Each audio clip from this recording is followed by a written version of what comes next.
Welcome to Political Platform. I am Ohiria Agbonsuremi. It is the program that gives you all that you need to have from the political landscape in Nigeria. We give you all the analysis, the reports, and we also take your views on the mail segment. We are reaching you live on Raypower FM, Africa Independent Television, and the Political Platform YouTube channel. The echoes from the APC candidate screening are still reverberating throughout Nigeria political landscape. Tensions are palpable in nearly every state regarding the fate of aspirants, party leaders, and influential figures. In some states, the consensus approach to candidate selection is causing rifts amongst cabinet members, that is ministers, governors, and other stakeholders in the various states. The third and final phase of the continuous voters registration CVR exercise began yesterday, May 11, with the Independent National Electoral Commission paying a visit to the National Youth Service Corps and making mention of the fact that the INEC needs more than or up to 1.4 million ad hoc staffs, largely core members. We will provide an analysis and details regarding the INEC's preparations and the challenges therein. And development expert Austin Agbe, in the course of our discussion, will help us understand how the delineation of constitutional of the constituencies pose challenges for politics in some states. Particularly, we'll be looking at Delta State. Yesterday, we discussed Delta, how the struggle for power are testing the political wills of various prominent figures. Today, we will give you a deeper look into those details. And on our guest segment, our guest today is Henry Sheed, a youth mobilizer who appears to have entangled himself in politics. Like he told me the last time I spoke with him, so many young people are confused. They don't know where to go. He will share his view on how younger Nigerians are battling to fit into the political space in Nigeria. First, let me introduce my colleagues, my usual colleagues on the platform. Uju Eje. Good morning, Okiria, and welcome to the program. Are you feeling the heat? well, I guess a whole lot of things are unfolding, you know. I was particularly pleasantly surprised when I saw a young man who looked like a 6-year-old boy appear before the APC screening committee, the one led by distinguished Senator Uche Ekwunife. And we later found out that he's 30 years old. You know, his confidence answering her questions. And when he was asked, why do you want to contest? He said, it's not about me. My people want me to serve, and I want to serve them. That was a beautiful answer. Yeah, Amici Adakwe is also here on the program. Thank you. Thank you so much for joining us today. They want me to serve versus I want to serve. There's a huge difference. If they pushed you into it, it wasn't your conviction. But if you deliberately thought through it and decided, I want to offer service, that's what how many people are pushed into it by the people rather than they themselves pushing themselves into it? And the people that are pushed into it, we see the outcome. They are not prepared for leadership. Leadership comes at a stage in one's life where you begin to take a holistic view of the society and tell yourself, this is the best way I want the society to be governed.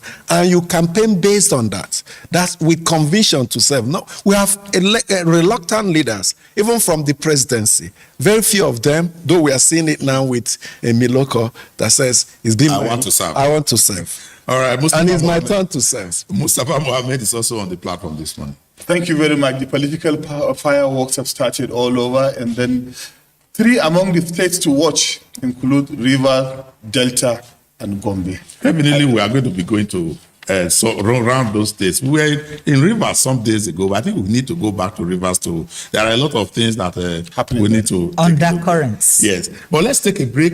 We'll be back shortly, and when we come back, we'll begin to look at the analysis of the Independent National Electoral Commission's CVR, Continuous Voter Registration, and what it holds for the people out there. Stories now break online.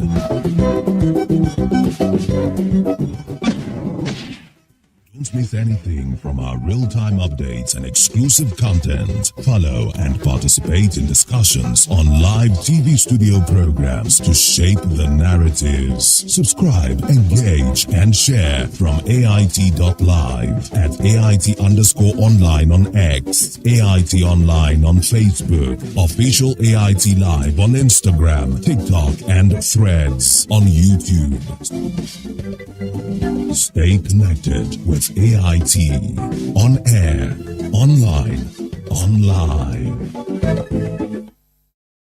Thank you for remaining with us on Political Platform. Now, the usual CVR, talking about the continuous voter registration, it has been on all over, but we have to enter the third phase now, where people are encouraged. Like we do here, we encourage people, pick up your voter register card, go register and pick up your voter card. INEC also emphasized that it is not just those who have not registered before. If you have been registered and you have moved location, there's a window for you to move your location, move to the location where you currently, and Nigerians are very highly mobile people. They move from one place to the other, as it were. You are in Ibadan for some time, you are transferred to Lagos, and you do not lose your right to vote by that transfer. So you have to follow the procedures stated by INEC to be able to move your vote to where you are. Let's not be lazy about it. They say it's not as complicated as we think. Walk to the Independent National Electoral Commission, tell them you have moved location. They will tell you what to do, how to move your vote from one place to the other. But beyond this, there are a lot of challenges that we are taking a look at. There are fears. In the last exercise, my colleagues here, 2023, we had over 80 million people who put their names on the voter register. 84, thereabout. And at the end of their voter card, they should go and register to vote.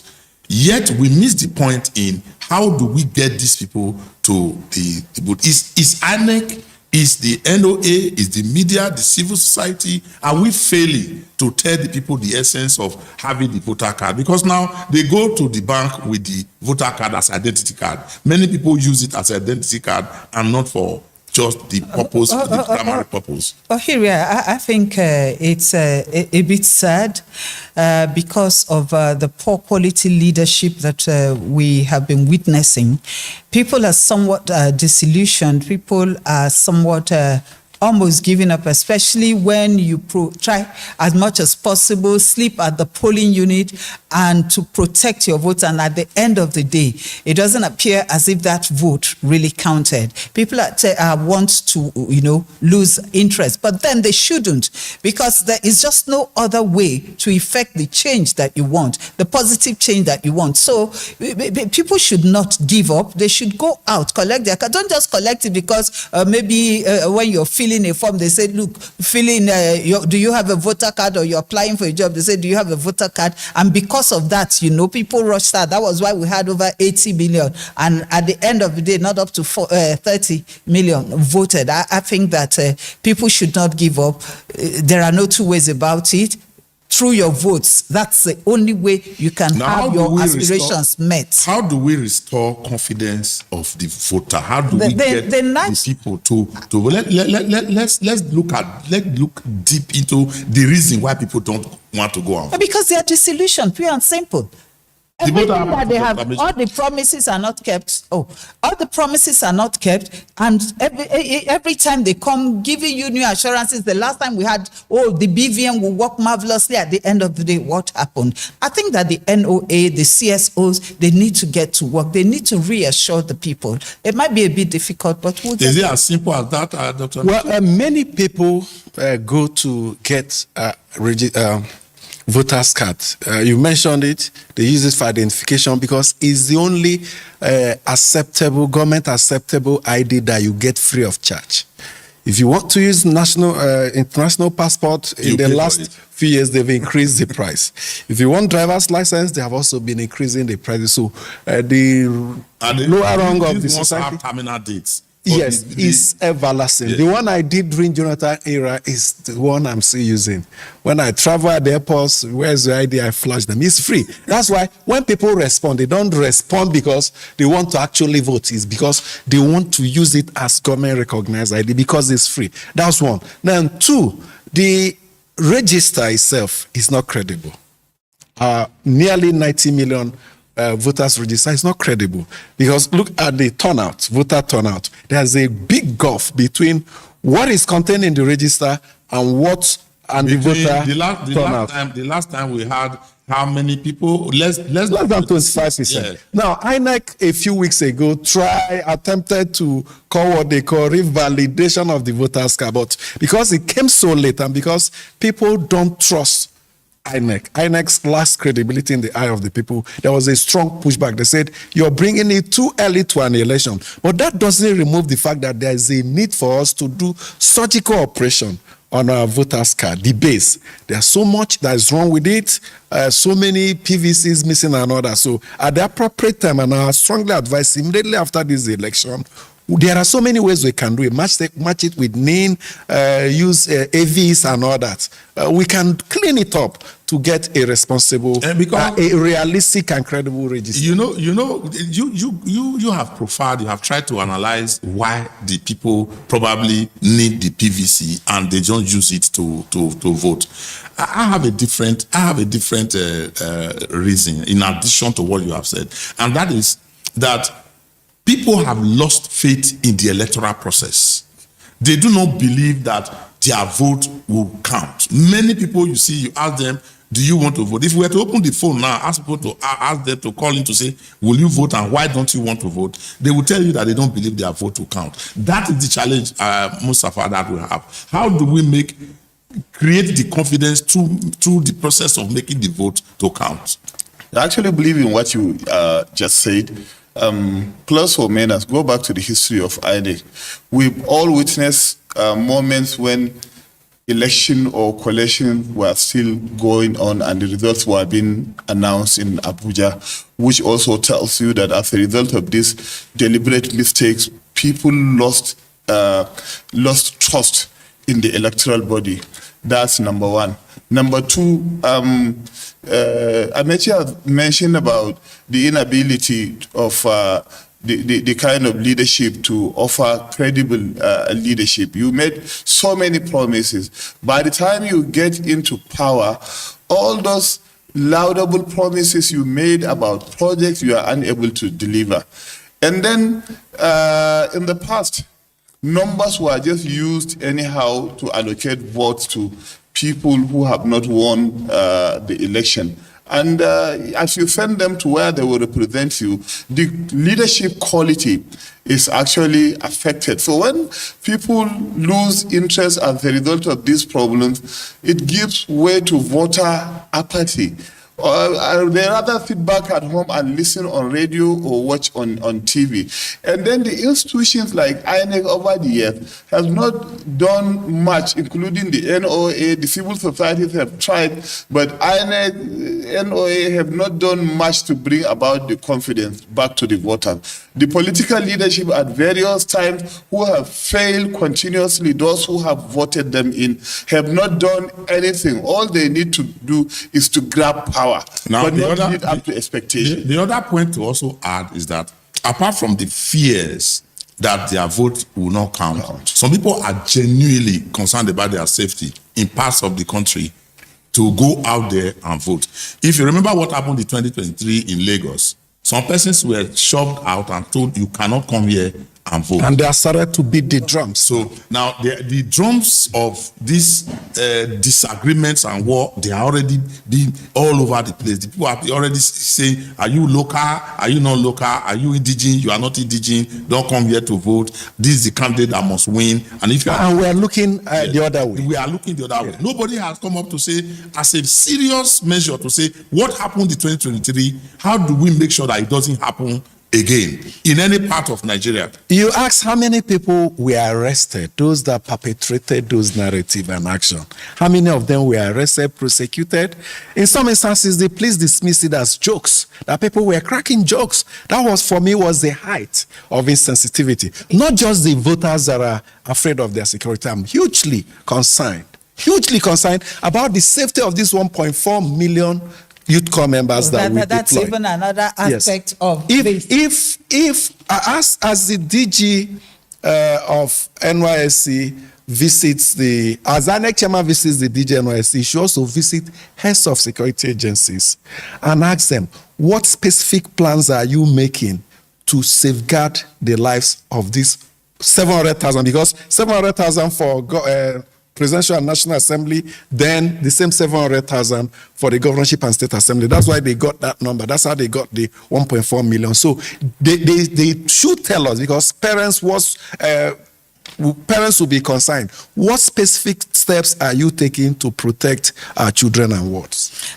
Ohiria, in Ondo State, it was so bad that people had to run far into the forest. I'm not talking about bush now. To safeguard their lives. If you remember Kayode Akimade, one of us who became a commissioner in Ondo State, he had to call us from inside the forest, just to tell us and to help him look for help, to protect him and those who have run into the forest. Now, every election, why are we pretending the that police, these problems don't exist? Yeah, the military come out to reassure the citizens that they were up to the task. They would do everything possible to protect them. And at the end of the day, we see have these cases. And then one other thing is that some people say the security agencies are complicit in some of these things. Some say they are usually bought over, and because of that, they look the other way when these things are happening, when people are being brutalized, like the woman who was brutalized in Lagos at that time. I think, Uju, they not just look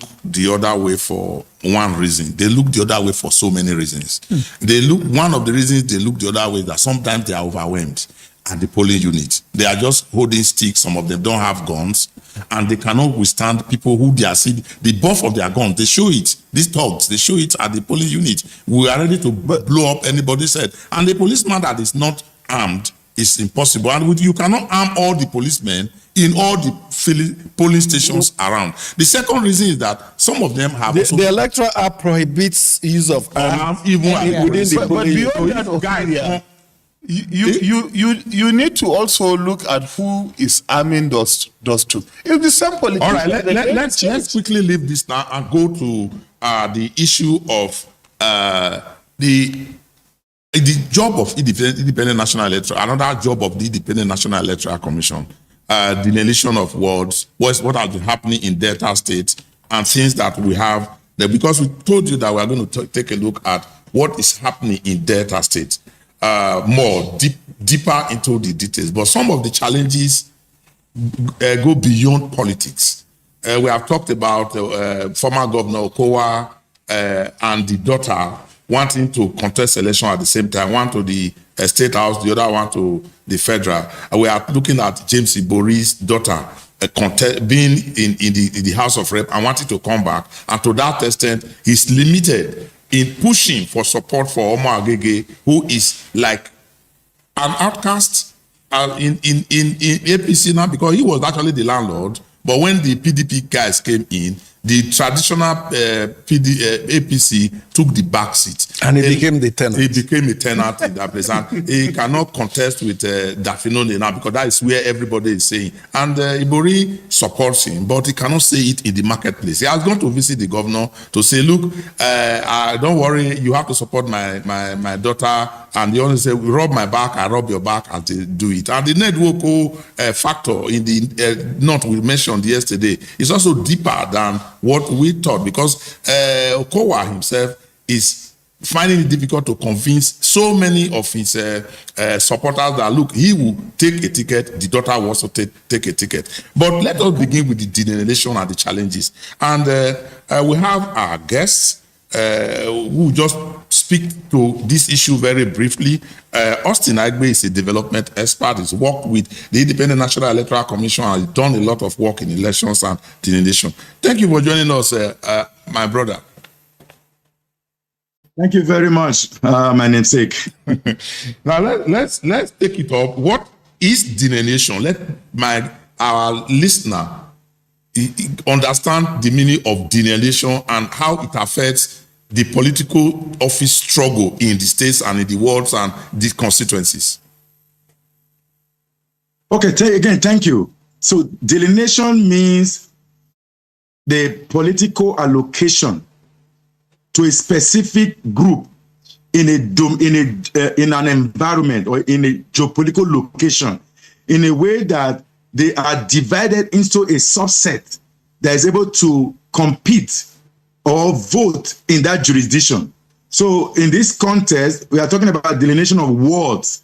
The number of people that live in that ward determine the number of location of that political ward. It is a registration area, so to say. It's the smallest form of unit where polling unit actually resides. So the ward delineation is the first political registration area before you now get to local government and of course state and then maybe they have senatorial district. There are also delineation around that senatorial district. How many local government makes up the Senate? How many local government makes up the House of Representatives? So that kind of thing. So the first arm is that how to draw out that location where people will converge and vote, and population usually determine that arrangement.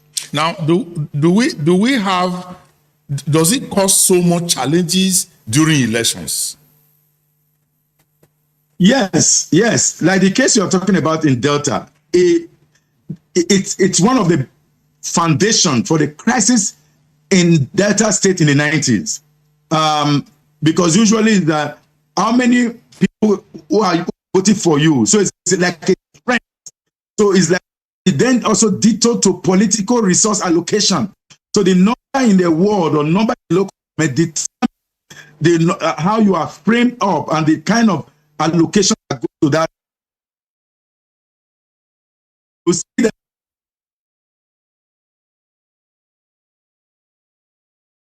there is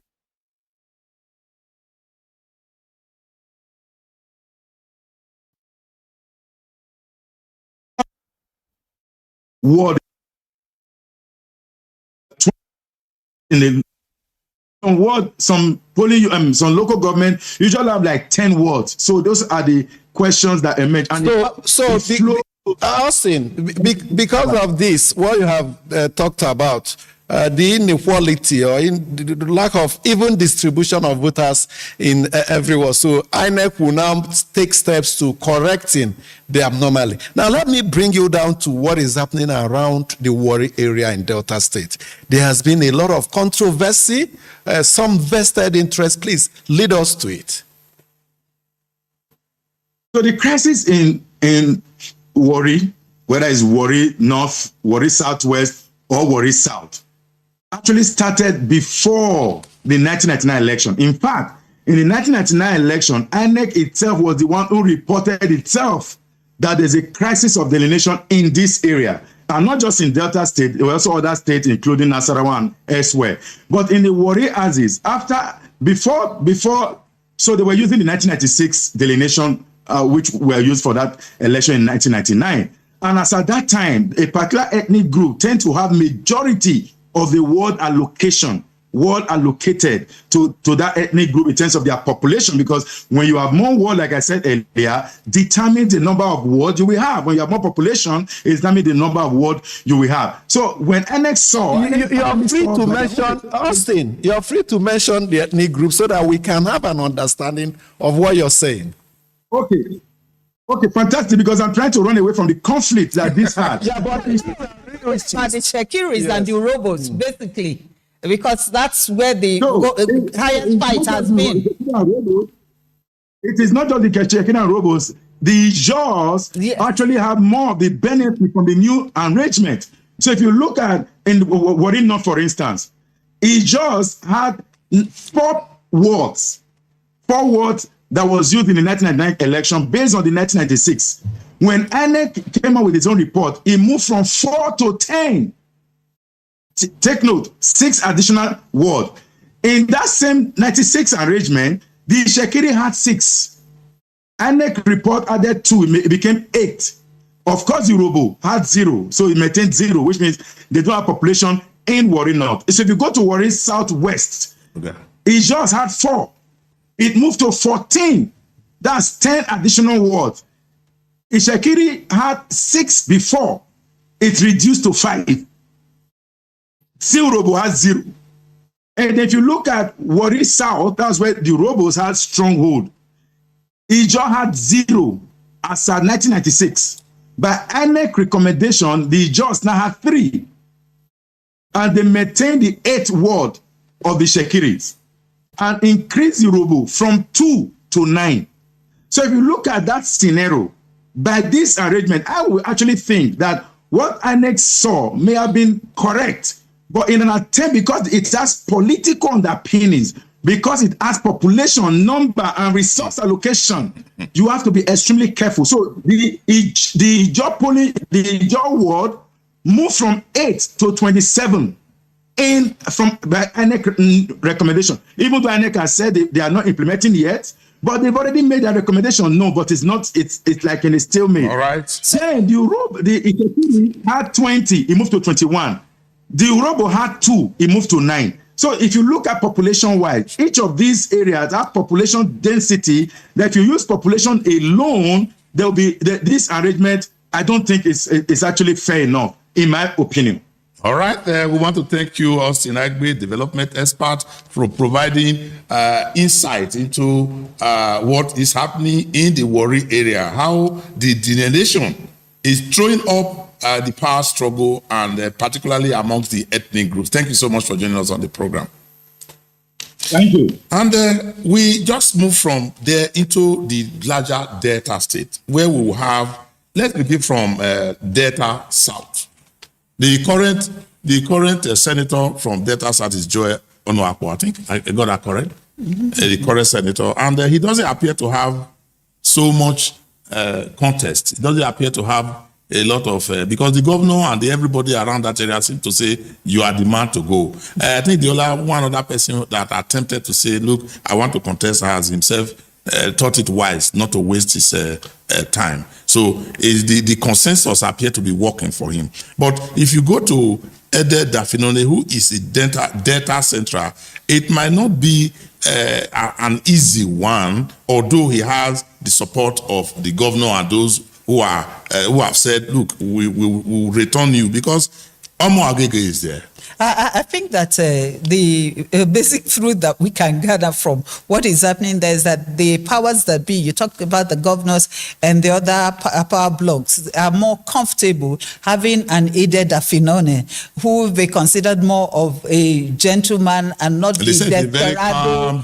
Of course, and not the desperado kind of politician. So they believe that whatever agreement they have with him, in spite of the zoning formula, which is somewhat being affected now, because before now it had been you go for one term, you come back, another part of that zone goes, they've always rotated. Now they are more comfortable with him continuing, unlike the Sigui Senator Omo Agege. Of course, his political history, even while he was in the Senate, one, they are not too comfortable with him, and they believe that his kind of desperation or his kind of agitation in politics would be Was too hot. more difficult to contend with than an Ide Dafinone who would bow in a gentlemanly kind of way and say, well, you may just... I think Omo Agege has additional challenges. The additional challenges dates back to when Bola Ahmed Tinubu was contesting, and he was in the National Assembly, and it's reported that he actually threw his weight behind the candidate of former President Muhammadu Buhari, Amelawan, and that he didn't support the president in his bid. And unfortunately, at the early stage. Yes, or in those early stage. And unfortunately, the thing vibrated around and they marked him down. He was the governorship candidate of the APC, you recall? In 2023. Yeah, and he lost. Ordinarily, he would have gotten some office in Abuja after that, that election, but he didn't get because the red did that. He was not a frontline supporter when he was. What is happening in Delta Central is similar to what is playing out in Edo Central again, where Edo South. Sorry, Yamu is hoping to get there, but the governor there, Obehola, appear to be favoring another person because Yamu and Omo Agege are both grassroots politicians, and they have aspired. They were candidates to the governorship election, to the governorship position. So they have ambitions. So those people with towering ambition, with influence, grassroots politicians, if they get to the Senate, will pose threats to the government. In terms of who is the political leader. Two frontline persons who would have supported Omo Agege. One, the vice president. They were together. They are very, very close. And James Ibori has his daughter in the House of Representatives, and he has gone to meet the governor. Please support my daughter. I don't want her to be pushed out. And it's a question of, if I'm going to support your daughter, then you also support the candidates I want to support. The vice president does not have so much that influence to compel or do anything against anybody. So he's left in the lock. Actually, as an outsider, the vice president is from Borno, not Delta. He can diplomatically help in sorting out some of these problems, but it will be very difficult for him to come out in the open and support anybody. And if my memory is still correct, remember the invasion of the Nigerian Senate. Please don't remind us. I tried to say it diplomatically. Senator, how the mace disappeared. I imagine how the vice president will resolve it now, because for Benue State, on two different occasions, the vice president called out the SGF, George Akume, advised him, reach out to the governor. Why from the president? The president was saying the governor, reach out to Akume. At the end of the day, it was the president's directive that saw to that meeting, reconciliation definitely meeting. The vice president will differ to the president's. So it will be dangerous for the vice president to state his opinion publicly when the president has not taken position. As we prepare to take the place of the youth in Nigerian politics, let's not go to Delta North. Delta North, you have Okowa and Ned Owoko they are looking neck to neck over what, of course, the man who has the upper hand will definitely now support, and what you have is Okowa. But Okowa is not also finding it easy at his base, because they are saying, why do you want to carry the plate and carry the head and the tail of the cow? Of the cow. You want to take everything. Can you leave this one? Actually, you want your daughter to. Okay, they need to understand. The politicians need to understand that this is not a dynasty where your family members, your siblings will take away from you. If you are talking about credibility, ability, the Delta people, you find a lot of educated and capable people. You don't need to be there and then you have your child at the same time. It's not a rulership that you. Mustafa, is it not a pattern now that it's almost a pattern. In executive, go to the judiciary. If there is a announced appointment of 20 new judges, 18 of the names will be known surnames. Their parents were in the Supreme Court or Appeal Court. So it stands. So it's not the only one. It's becoming a pattern. Let's take a break. We'll take a break now, and when we come back, We will be looking at the place of young people. What is their hope? What are they looking up to? We have seen some groups mobilizing young people across the party lines. We have the party offices zoned to young people. Although we have had people who are 60 years becoming youth leader. Let us leave that. But we have a situation where our political structures, particularly at the level of the political parties, recognize the place of young people.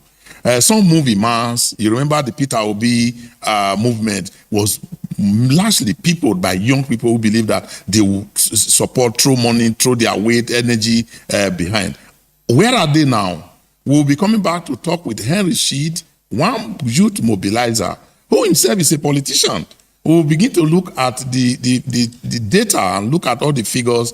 Are we ready for young people in our politics? Please don't go away. Stay with us on Political Platform. We'll be back soon. In the hallowed chambers where laws are forged and a nation's destiny is decided. This is your parliamentary program, Inside the Parliament on AIT. Voices rise, opinions clash, debates ignite. We cannot be apologetic in the discharge of our constitutional duties as lawmakers of the Federal Republic of Nigeria. The bodies have proven that the election has been peacefully and in accordance with law must shift to INEC. From the Senate to the House of Representatives, this is where policies are tested, laws are crafted, and authority is held to account. We spoke to some lawmakers on their opinions of the document presented by the president. Every motion, every argument carries the hopes of millions. We need more hospitals, more health clinics in communities so that they can effectively take care of the primary health need of people. The questions are tough. The exchanges are intense. Mr. President, you can have your way, but I will have my say. You can use the gavel, and I will use my voice. And those who want the proviso are 55 in number. And so the proviso says. But who truly stands for the people? Who is driving the change that defines our tomorrow?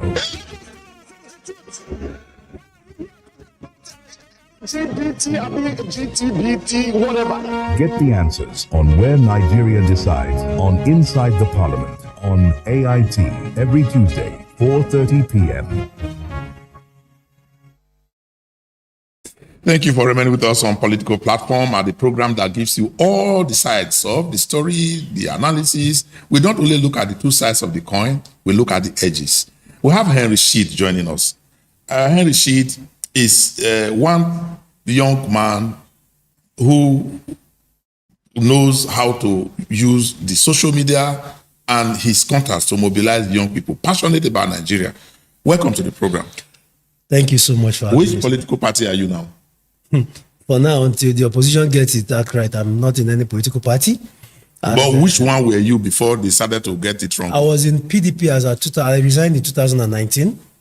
And in 2023, I hoped to join a political party, but then I saw that there was no wisdom in their decision to go their separate ways.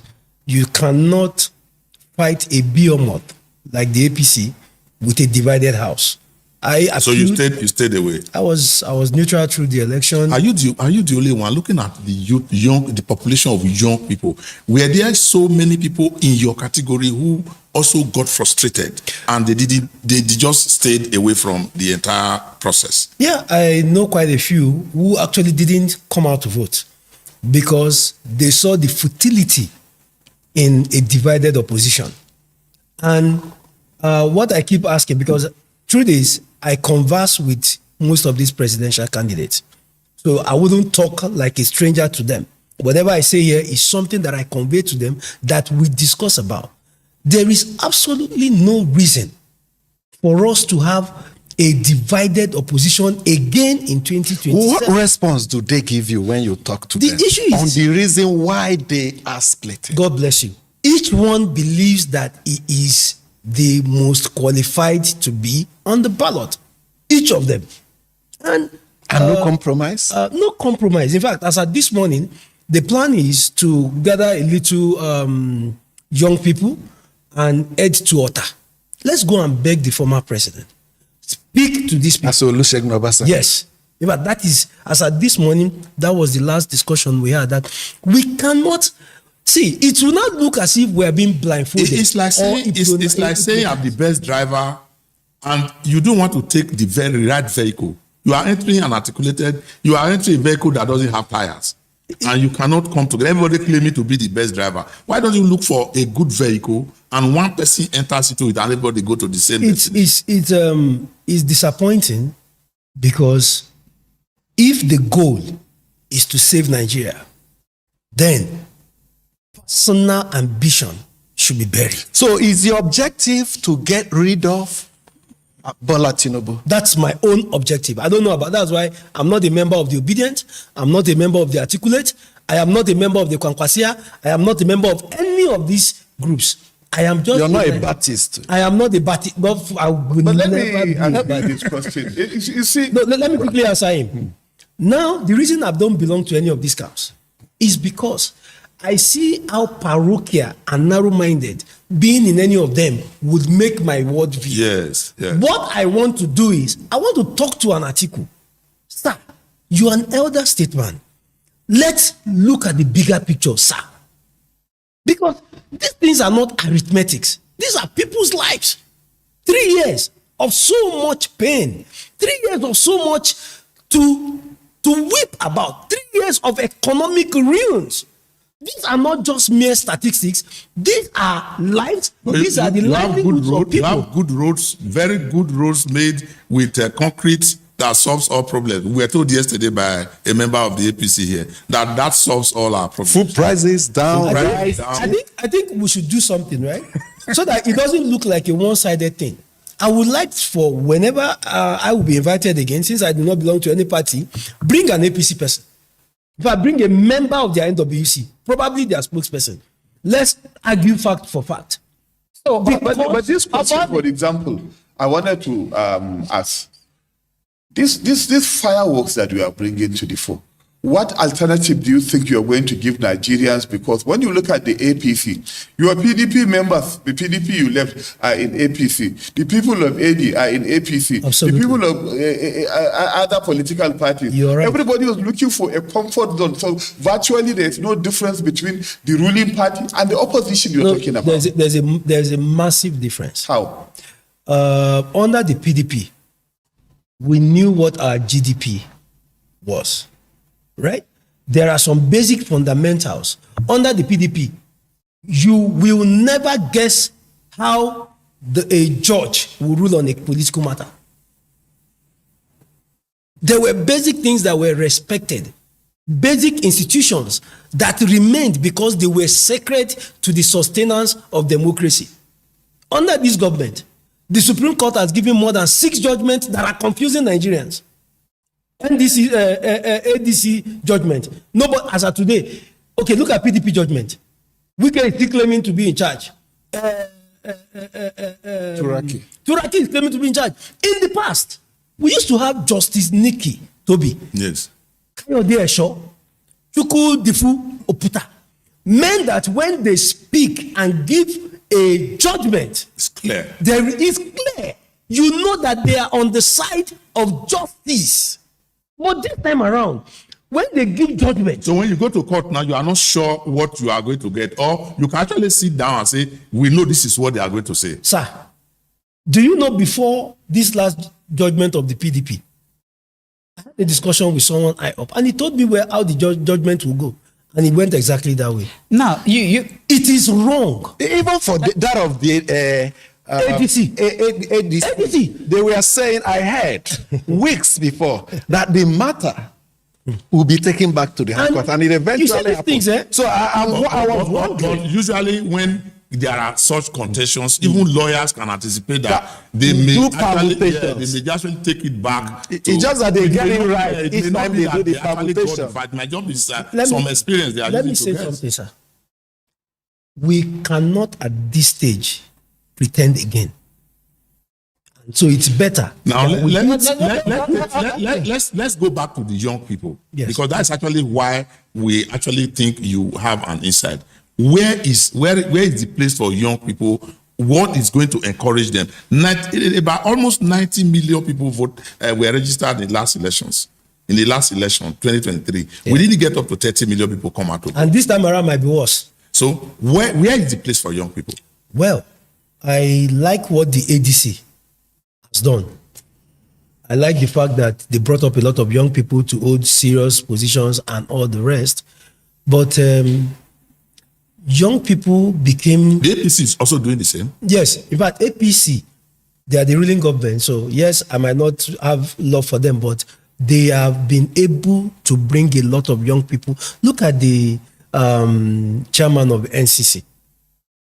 You understand? Yes. Look at the chairman of the what do you call Naseni, it? A lot of look at in fact a lot of positions, even the youth ministry by the youth ministry. I am sorry, tourism. That youth ministry is non-existent in our. Politics are highly monetized, and the young people are poor. The politics are highly monetized. You even purchase some of these forms in millions. How do you expect youth who are struggling to survive? No, I'm going to come there. I just want to first of all appreciate this government for what they've done for a lot of young people, giving them opportunities. Look at some of the ambassadors. You understand? They are, even though they own their own children, but they've been able to give them opportunities to run. Now coming to the participation of young people. First of all, there is a lack of proper education, or orientation rather, or mentorship. To let young people, not even mentors, to let young people understand how politics here works. See, we are more of emotions than substance. If we are talking about support, young people know where they want to go to. They want a country where they can travel from Abuja to Lokoja, to Benin, to anywhere without problem. I once traveled by 5 p.m. I left Abuja 5 p.m. I traveled to Oyo State. I drove. Which year was that? Under the PDP. Do you understand? But I don't say because I was in PDP then. So, but these were our experiences, everyone here. There were times when with 8,000 you could fill your tank, your fuel tank, your car fuel tank. Yes. Now, young people now are more about the buzz. You understand? To those glory days you talked about, Yes. there's this huge allegation that it was also a bazaar for corruption. My dear brother, let me tell you That something. Everybody was just scrambling like Doctor, in a bazaar. doctor, Make a bid and you grab and go. Doctor, please. You see that propaganda? We need to kill it. A country like Is it Nigeria. propaganda or Yes, it is propaganda. And I will give you some facts. Nigeria is an oil producing country. What benefit has that oil been to you since this government came on board? Mention one. I dare you to say it. In fact, I'm challenging you online or on TV to say it. There is none. I think that we should just look at the place of the youths, because now we keep talking about the youths. You have commended the government for the youths that have been brought on stream. Mm-hmm. Have you also looked at the majority of Nigerian youths? Mm-hmm. You talk in terms of ingenuity, you talk in terms of creativity. Mm-hmm. A lot of them are distracted. They are not focusing. The value standard has been so diminished. That's what you people have done to us. Is it we people? It's you people, because in the past, no, please, in the past, it's our generation. When it's your generation, that's what you have bequeathed to us. That is why now a young girl in 100 or 200 level can go back home with an iPhone 17 and the parents wouldn't talk. You people have given us, but that is not, we shouldn't blame you alone. We should also take the blames. As young people, our lives should be defined by certain values that it doesn't matter where they come from. We should not go below them if we want a prosperous country, right?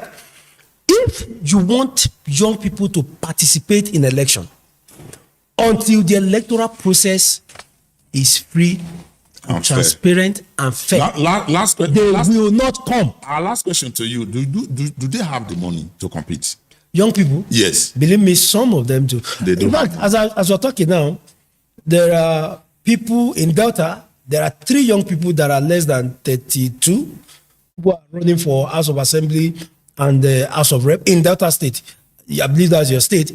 In Lagos, I still spoke to one yesterday, is less than 35. In my state, Anambra State, one is coming to Abuja today for a meeting with me. I am sure he's not up to 30 years. He's going for House of Assembly.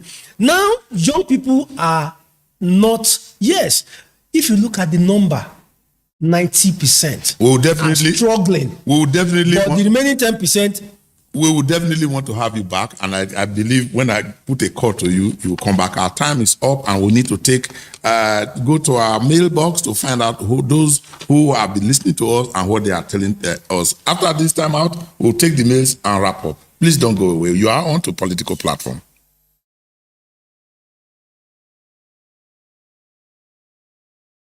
To issues and events in governance, democracy, and development. On People, Politics, and Power, we feature people who shape the events and define the issues. A lot of the agencies are still struggling with implementation of freedom of information. The government should come. We need Nigeria to work. We examine the interplay and interaction of politics with power and their impact on policies and the people. It's about getting the system to deliver the kind of electoral outcome that people will be happy with. People, Politics, and Power with Imoni Amarere. To account or with the numbers. Yeah, thank you for remaining with us on Political Platform. Let us hear what you have got to say on the mails. Would you? Yes, this one from Paul Oguche, who sent it in from the UK, says, listening to your analysis yesterday, I must say I agree with Ohiria regarding the reported plans to draft former President Goodluck Jonathan into the 2027 presidential race. It raises serious questions about the role of political sycophants in Nigeria's democracy, as they often appear more dangerous than the politicians themselves. There's also the growing concern that the ruling party may be pushing this agenda to divide opposition votes ahead of 2027. At a time when the country is facing severe economic and social challenges, Nigerians need leadership capable of genuinely turning things around from the current comatose state of affairs. And the next one is from Egbele Tom, who sent it in from Jos. And it says, the state governors are the leaders of a political party in their state. It is my considered opinion that giving governors the headship of a political party contravenes the principle of separation of powers. With the spate of electioneering activities, governance, which is their primary responsibilities, suffer. There is need for a rethink. Okay, let's continue with Emmanuel Nkama from Lagos, and he says, please, I crave your indulgence to observe that President Tinubu's request for a fresh loan of $1.5 billion from World Bank for Development is quite unfortunate. One, borrowing too many, and like mortgaging the future of the unborn generation, deliberate misplacement of priority, waste of resources, while ordinary Nigerians are wallowing in abject poverty. Here's appealing to President Tinubu and his cabinet to be compassionate enough and do more to mitigate the sufferings and hunger of the real Nigerians, because they are greatly going through hell, he says. God have mercy. The last is from Clifford Loze from Madala in Niger State. The man that featured in your program yesterday, that's on Monday, Senator Onyeka Chinwebonyi, insulted the sensibilities of the suffering masses. I was listening to him with my mouth wide open. No doubt a lot of Nigerians celebrated open mouth yesterday while listening to him on this platform. This type of person has no business being in the National Assembly. He's disconnected with the reality on ground. Why does our leaders always use the price of rice as a yardstick to measure the price of other commodities in the market? He asked.